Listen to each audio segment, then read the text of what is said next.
नमस्कार, आरसी नेटवर्कच्या ताज्या बातमीपत्रात आपले स्वागत। अशा आहेत आजच्या प्रमुख घडामोडी। हेडलाइन्स प्रस्तुत करता पंकज कोठारेज, कोठारी कन्स्ट्रक्शन कंपनी, रामी हेरिटेज, जुना आरटीओ ऑफिस समोर, अकोला। बिल्डर व लँड माफियांसाठी महापालिकेचा दुरुपयोग, वन विभागाची शासकीय जमीन दुसऱ्याच्या घशात घालण्याचा सुरू झाला प्रकार। जिल्हा अधीक्षक भूमी अभिलेख यांची बदली, आरसी न्यूज मधून दलाल आणि भ्रष्टाचारावर टाकला होता प्रकाश। कर वसुली खासगीकरण प्रकरणात करोडो रुपयांची स्टॅम्प ड्युटीची चोरी, तक्रारीनंतर राज्य शासनाच्या भूमिकेवर संशय।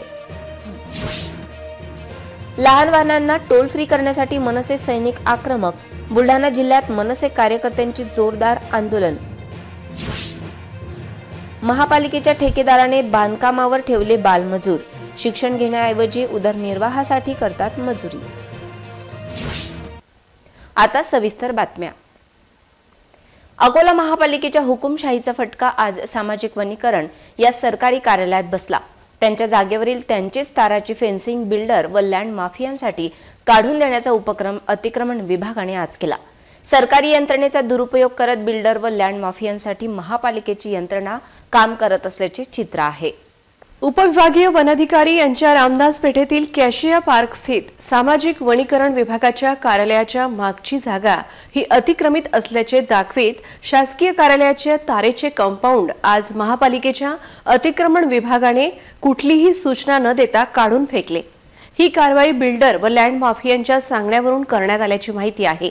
ही संपूर्ण जागा ही विभागीय वन अधिकारी सार्वजनिक बांधकाम विभागाची आहे। असे असताना या जागेवर कुठलेही अतिक्रमण शासकीय कार्यालयाचे नसताना केवळ बिल्डर व लँड माफियांच्या घशात शासकीय जमीन टाकण्यासाठी महापालिकेची सरकारी यंत्रणेचा गैरवापर आज झाला आहे।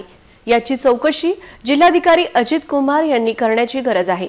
त्याचबरोबर महापालिकेच्या ज्या अधिकाऱ्यांनी येथील तार फेसिंग काढण्याचे आदेश दिले त्यांच्या विरोधात फौजदारी गुन्हा दाखल करण्याची गरज व्यक्त केली जात आहे। शासकीय विभागाची जागा थेट बिल्डर आणि भूमाफियांच्या घशात घालण्याचे हे प्रकरण गंभीर असून याची उच्चस्तरीय चौकशी होण्याची मागणी समोर येत आहे। दरम्यान येथील तारेचे फेसिंग काढण्यासाठी वन विभागाच्या अधिकाऱ्यांना सूचित देखील केले गेले नाही असा आरोप वन विभागाच्या अधिकाऱ्यांनी लावला आहे। या ठिकाणी सामाजिक वनीकरण कार्यालयाच्या आवारातील जे ताराचे कुंपण पाडण्याचे काम महानगरपालिकेच्या अधिकाऱ्यांनी केले त्याबाबत या कार्यालयाला कुठलीही सूचना किंवा त्यांच्याकडे तारा काढण्याचा कुठलाही आदेश नव्हता किंवा या कार्यालयात त्यांनी कुठलाही आदेश नाही दिला, तर त्यांनी केलेली ही एकतर्फी कारवाई आहे। त्याबाबत या कार्यालयाला कुठलेही पत्र कळवलं नाही आहे।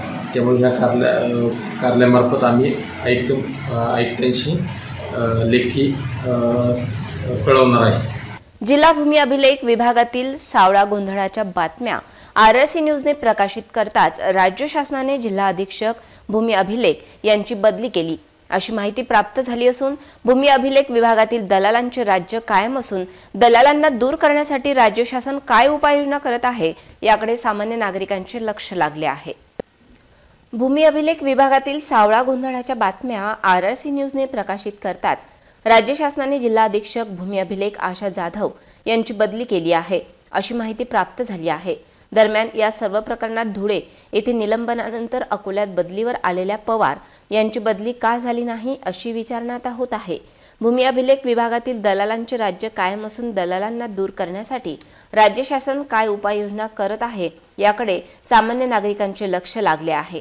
राज्य शासनाच्या सेवा हमी कायद्यानुसार सामान्य लोकांची कामे का होत नाहीत असा प्रश्न सामान्य जनतेला पडला आहे। दरम्यान विभागातील दलाल आणि भ्रष्टाचार दूर करण्यासाठी शासन काय प्रयत्न करणार असा प्रश्न विचारला जात आहे। जिल्हा अधीक्षक भूमी अभिलेख यांच्या बदलीच्या आदेशात प्रशासकीय कारणास्तव सक्षम प्राधिकाऱ्याच्या मान्यतेने आशा जाधव यांची बदली करण्यात आली आहे। त्यांची प्रतिनियुक्ती थेट पुण्यात केल्याने अनेकांनी प्रश्न उपस्थित केला आहे। महसूल विभागातून थेट नगर विकास विभागाकडे 3 वर्षाच्या कालावधीसाठी प्रतिनियुक्ती कशी काय केली गेली याची विचारणा आता होत आहे।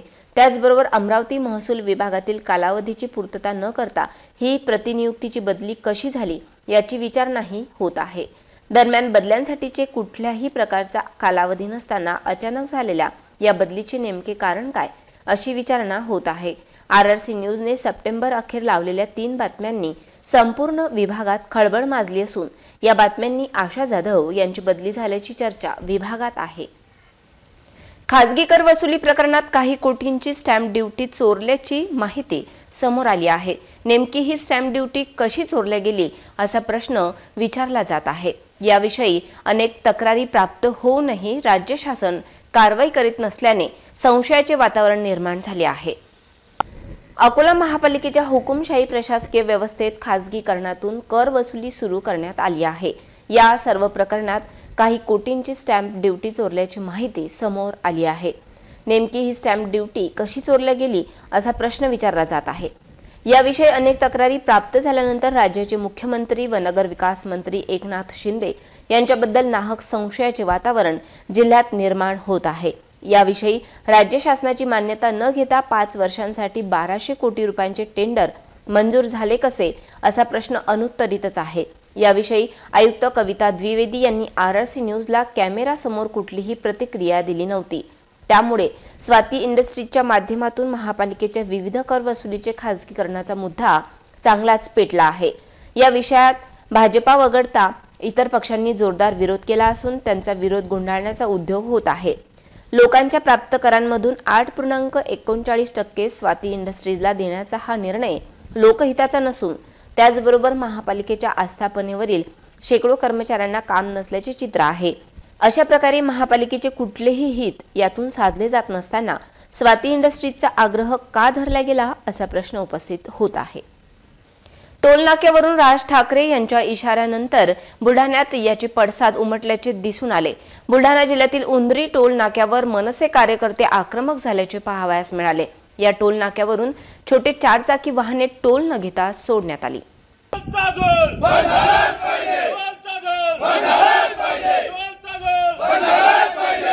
टोल नाक्यावर 4 चाकी आणि छोट्या गाड्यांना टोल नसल्याचे उपमुख्यमंत्री देवेंद्र फडणवीस यांनी काही दिवसांपूर्वी म्हटले होते। हाच धागा धरत मनसे प्रमुख राज ठाकरे यांनी आमची माणसे प्रत्येक टोल नाक्यावर उभे राहतील आणि वाहने खरोखरच विना टोल सोडली जातात की नाही हे बघतील। वाहनधारकांकडून टोल वसुली केली जात असेल तर आम्ही वाहनांना टोल लावू देणार नाही आणि याला जर विरोध करायचा कोणी प्रयत्न केला तर टोल नाके जाळून टाकू असा थेट इशारा दिला होता। याचे पडसाद आता संपूर्ण राज्यात उमटू लागले असून बुलढाणा जिल्ह्यातील चिखली खामगाव मार्गावर उंदरी येथे असलेल्या टोल नाक्यावर मनसेने आक्रमक आंदोलन केले। यावेळी त्यांनी छोटी वाहने टोल न देता सोडली। सकाळी 8 वाजता मनसे कार्यकर्त्यांच्या वतीने या टोल नाक्यावरून छोटे 4 चाकी वाहने टोल न घेता सोडली व आंदोलन तीव्र करण्यात आले। सदर आंदोलन आता हे सर्वत्र वाढत असून मुलुंड टोल नाक्यावर देखील असेच आंदोलन केले गेले। बुलढाण्यातील सकाळी 8 वाजेपासून हे आंदोलन मोठ्या प्रमाणात करण्यात आले असून दिवसभर आंदोलन सुरू होते। एकंदरीत मनसेचे बाळ नांदगावकर यांनी पुढील आदेशापर्यंत कोणीही टोल नाक्यावर आंदोलन करू नये असे सांगितल्यानंतर देखील आज बुलढाणा येथे आंदोलन केले जात आहे। नाही, सन्माननीय राजसाहेब ठाकरे यांनी काल पत्रकार परिषद घेतली आणि त्यामध्ये सांगितलं होतं की महाराष्ट्रामध्ये जिथे जिथे 4 चाकी गाडी वाहन 3 चाकी गाडी वाहनाला जर खाजगी वाहनांना जर कोणी टोल धाड वसूल करत असेल तर तिथं सर्व महाराष्ट्र सैनिक आमचे उपस्थित राहतील आणि ती टोल धाड वसूल होणार नाही। तिथून आमचे मनसे सैनिक गाड्या पास करतील। सन्माननीय साहेबांचा तो आदेश शिरसावंत मानून आम्ही सकाळपासून आज इथं उपस्थित आहोत। उदयनगर या टोल नाक्यावरती टोल धाड वसूल होत होती याची पूर्ण माहिती आम्हाला होती आणि त्याच्यामुळे आज सकाळपासून आम्ही कुठल्याही प्रकारची इथं टोल वसुली होऊ देत नाही, सर्व गाड्या पास करतो। इथून पुढे झाली तर कसं? नाही, इथून पुढे होणार नाही। इथे स्थानिक पदाधिकारी आमचे उपस्थित राहणार आहे। इथं आमच्या मनसेचा हेल्पलाईन नंबर दिला जाणार आहे। तुमच्या माध्यमातून मी जनतेला आव्हान करतो की जर असं कोणी इथं बळजबरी करत असेल, टोल धाड वसूल करत असेल तर कृपया आमच्या मोबाईल नंबरवरती आपण संपर्क करा। आमचे पदाधिकारी इथं अवघ्या 10 मिनिटात 5 मिनिटात उपस्थित होतील। अकोला महानगरपालिकेच्या वतीने अशोक वाटिका चौक ते सरकारी बगीच्यापर्यंत दुतर्फा फुटपाथ व लघु उद्यान बनविण्याचे काम सुरू आहे। या कामामध्ये बाल कामगारांकडून मजुरी करून घेण्यात येत असून या प्रकारामुळे नागरिकांमधून आश्चर्य व्यक्त होत आहे। अकोला महानगरपालिकेच्या वतीने सरकारी बगीचा ते अशोक वाटिका चौकपर्यंत रस्त्याच्या दुतर्फात फुटपाथवर लघु उद्यान बनवण्याचे काम गेल्या काही दिवसांपासून सुरू आहे। या निर्माण कार्यात बाल कामगाराचा समावेश करण्यात येत असल्याचा धक्कादायक प्रकार समोर आला आहे। एकीकडे राज्य शासन व जिल्हा प्रशासन सर्व शिक्षा अभियान आणि बाल कामगार कायदा अंतर्गत बालकांच्या सुरक्षितता तसेच बालकांच्या उज्ज्वल भविष्यासाठी विभिन्न योजना राबविते। लहान मुलांना सुरक्षा देण्याच्या उद्देशाने बालकामगार प्रतिबंध व नियमन अधिनियम 1986 या कलम सुद्धा काढण्यात आली आहे, परंतु या नियमांचे पालन होत नसल्याचे दिसून येत आहे। अकोला महानगरपालिकेच्या वतीने फुटपाथ लघु उद्यानमध्ये काम करणाऱ्या या लहान मुलांना पाहून नागरिक आश्चर्य व्यक्त करीत आहेत। शासनाचे बालकामगारबाबत कडक निर्देश असल्यावर शासनाच्याच कामात बालकामगारांचा वापर होत असल्याने मनपा प्रशासन नेमके काय करते असा प्रश्न येऊन ठेपला आहे। या प्रकाराकडे गांभीर्याने लक्ष देत जिल्हाधिकारी यांनी तसेच मनपा आयुक्त संबंधित निर्माणकर्त्या कंत्राटदारावर मजुरांच्या प्रमुखांवर काय कारवाई करते याकडे सर्वांचे लक्ष लागले आहे।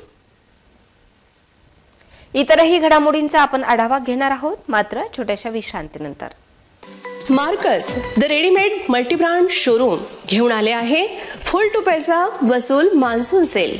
खरेदी करा 2 जीन्स आणि मिळवा 1 जीन्स अगदी फ्री फ्री फ्री। तसेच मिळवा 1000 रुपये किमतीचे कॅज्युअल शर्ट फक्त आणि फक्त रुपये 599 मध्ये, म्हणजेच मिळवा 40% पर्यंत महा डिस्काउंट। एवढेच नव्हे तर मिळवा सर्व प्रकारच्या ब्रँडेड फॉर्मल पॅन्ट व फॉर्मल शर्टवर 20% ते 35% पर्यंत महा डिस्काउंट। चला तर मग आजच मार्कस रेडीमेड मल्टीब्रँड शोरूमला भेट द्या आणि फुल टू पैसा वसूल मान्सून सेलचा भरपूर लाभ घ्या।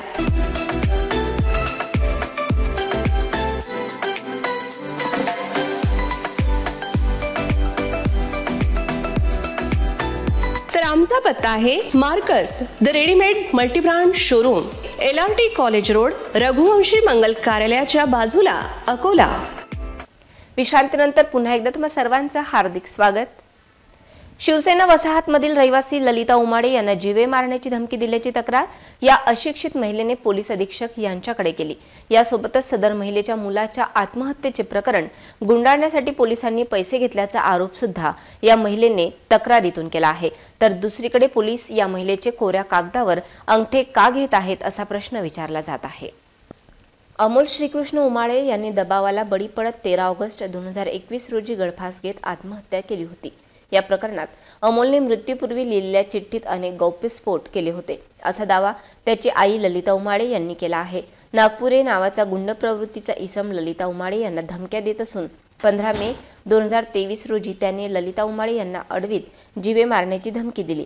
शिवसेना वसाहतीत राहत असलेल्या श्रीकृष्ण व ललिता उमाळे या पती पत्नीला जीवे मारण्याची धमकी दिल्याची तक्रार ललिता उमाळे या अशिक्षित महिलेने पोलीस अधीक्षक यांच्याकडे लेखी स्वरूपात केली होती। या तक्रारीवर योग्य ती कारवाई होण्याची मागणी ललिता उमाळे यांची आहे। इतक्यावरच हे प्रकरण थांबले नाही तर अमोलच्या आत्महत्येचे प्रकरण गुंडाळण्यासाठी जुने शहर पोलीस स्टेशनच्या 3 कर्मचाऱ्यांनी पैसे घेतल्याचा आरोप ललिता उमाळे यांनी केला आहे। मुलाचे आत्महत्येचे प्रकरण दाबण्यासाठी पोलिसांनी पैसा घेतल्याचा दावा या महिलेने लेखी तक्रारीत केला आहे। या प्रकरणात या महिलेला मुलाच्या आत्महत्येनंतर न्याय तर मिळालाच नाही, दुसरीकडे पोलीस या महिलेचे कोऱ्या कागदावर अंगठे का घेत आहे असा प्रश्न विचारला जात आहे। या सर्व प्रकरणात पोलीस अधीक्षक कार्यालयात सदर महिलेने तक्रार दाखल केली असून वरिष्ठ पोलीस अधिकाऱ्यांनी या सर्व प्रकरणाची गंभीर दखल घेत चौकशी करत ललिता उमाळे यांना न्याय देण्याची मागणी होत आहे। मुलाच्या आत्महत्येनंतर व्यथित झालेल्या या मातेला न्याय मिळेल का अशी विचारणा समाज मनातून होत आहे। तर त्या 2 वर्षे पहिले माझ्या मुलांना असं केल्यावर आम्ही पोलीस स्टेशनला रिपोर्ट देऊन त्या आरोपीचं कोणच काही केले नाही। आरोपी बिंदास फिरून राहिला, आम्हाला धमक्या देते, पोलीस स्टेशन काहीच करत नाही त्याचं। शनिवारी 10 वाजता आम्ही दवाखान्यात चाललो होतो, त्याने आम्हाला जबरदस्ती आवाज दिला। आवाज देऊन माझे अंगोठे जबरदस्ती मी रडली तरी त्याने घेतले। पोलीसवाल्यानं अंगोठे घेतल्यानंतर मी म्हणू जसं मला काही लिहिता वाचता येत नाही, काय घेतले त्यानं काय नाही ते त्याला माहीत। मला न्याय नाही भेटला त्याचे जिम्मेदार पोलीस राहतील, मी आत्महत्या करीन। तर विनंती करत आहे की मला लवकरात लवकर न्याय द्यावा। शेतीचा व्यवसाय कमी खर्चात करून अधिक उत्पन्न घेण्यासाठी शेतकऱ्यांकडून नवनवीन प्रयोग करण्यात येतात। अकोला जिल्ह्यातील देगाव परिसरातील एका शेतकऱ्याने संत्रा फळबाग फुलवीत नवा विक्रम उभा केला असून जवळपास 15 लाखाचे उत्पन्न घेतल्याचे सांगण्यात येत आहे। शेती व्यवसायात कमी खर्चात अधिक उत्पन्न घेण्यासाठी आजच्या काळात शेतकऱ्यांकडून नवनवे प्रयोग सुरू आहेत. परंतु आज आपण अनेकदा ऐकले असणार की शेतकऱ्यांना फळबागेतून मिळणारे उत्पन्न घटत आहे. अशा परिस्थितीत अकोला जिल्ह्यातील देगाव परिसरात एका शिक्षकानं आपल्या शेतात नवीन प्रयोग केलाय. विदर्भातील अमरावती, नागपूरसह अन्य भाग हा ऑरेंज सिटी म्हणून ओळखला जातो. तर अकोला जिल्ह्यातील बाळापूर तालुक्यातील वाडेगाव परिसर हा निंबूवर्गीय म्हणून ओळखला जातो. त्यात तालुक्यात पहिल्यांदाच अरुण वासुदेव भिरडे या 46 वर्षीय शिक्षकाने आपल्या शेतात संत्रा फळबाग फुलवीत नवा विक्रम उभा केलाय. अनिल भिरडे यांच्याकडे वडिलोपार्जित 16 एकर शेती आहे. विशेष म्हणजे त्यांना या पिकाबद्दल फारशी माहिती नव्हती. तसेच कोणत्याही प्रकारचे खास प्रशिक्षणही त्यांनी घेतलेले नाही आहे. त्यामुळे यांनी यूट्यूबवरून सोबतच कृषी विभागाकडून धडे घेत या संत्र्याची यशस्वी लागवड केली. संत्रा झाडातून वर्षातून 2 वेळा मृग आणि आंबिया बारमधून उत्पन्न हाती येत आहे. मृग बारमधून सर्वात जास्त उत्पन्न मिळते. या काळात नुसता नफाच. या दरम्यान संत्र्याला भाव अधिक मिळत असून एका कॅरेटला 600 ते 650 रुपयांपर्यंत भाव जातोय. तर आंबिया बारमध्ये 300 पासून 400 रुपयांमध्ये विक्री होते. सुरुवातीला मृगमधून 1600 कॅरेट्स इतका संत्रा आला असून 5 लाख रुपयांचे उत्पन्न मिळाले. दुसऱ्या बारमध्ये 6 लाखांचे तर आंबिया बारमधून 4 लाखांचा संत्रा झाला. जिल्ह्यातील इतर शेतकऱ्यांनी अरुण भिरडे यांच्या शेतीविषयक अवलोकन केल्यास त्यांच्या सुद्धा उत्पादनात मोठी वाढ होईल अशी आशा व्यक्त करण्यात येत आहे. आमचा वाडेगाव परिसर हा पहिल्यापासून लिंबूसाठी एकदम चांगला परिसर आहे. समजा लिंबू हे चांगल्या प्रकारे उत्पन्न होते आणि नावाजलेला आहे. पण त्याच्यासोबत म्हटलं लिंबासोबत आपण जोड संत्रा करून पाहावं म्हणून हा 2016ला हा हे लावला. याच्या आधी 2-3 वेळा तोडणी झाली. चांगला म्हणजे उत्पन्न चांगलं मिळते आणि पैसे पण चांगले मिळतात. सध्या 30-35 रुपये किलो प्रमाणे मागणी आहे आणि कॅरेटनं म्हटलं तर 400-450 रुपये चालला जातो. संत्रा हे लागवडीविषयी कृषी विभाग, महाराष्ट्र शासनाचा जो कृषी विभाग राहते त्याचे कृषी सहाय्यक आणि कृषी अधिकारी यांचं मार्गदर्शन लाभलं आणि पुढची जी प्रक्रिया आहे त्या प्रक्रियेसाठी आणि लावण्यासाठी जे PKVचे जे कृषी शास्त्र मार्गदर्शन लाभलं. संत्रा हा आता चालू झालेला आहे पूर्ण. याच्या आधी 2-4 पिकं आम्ही घेतले, मृगबहाराचे घेतले.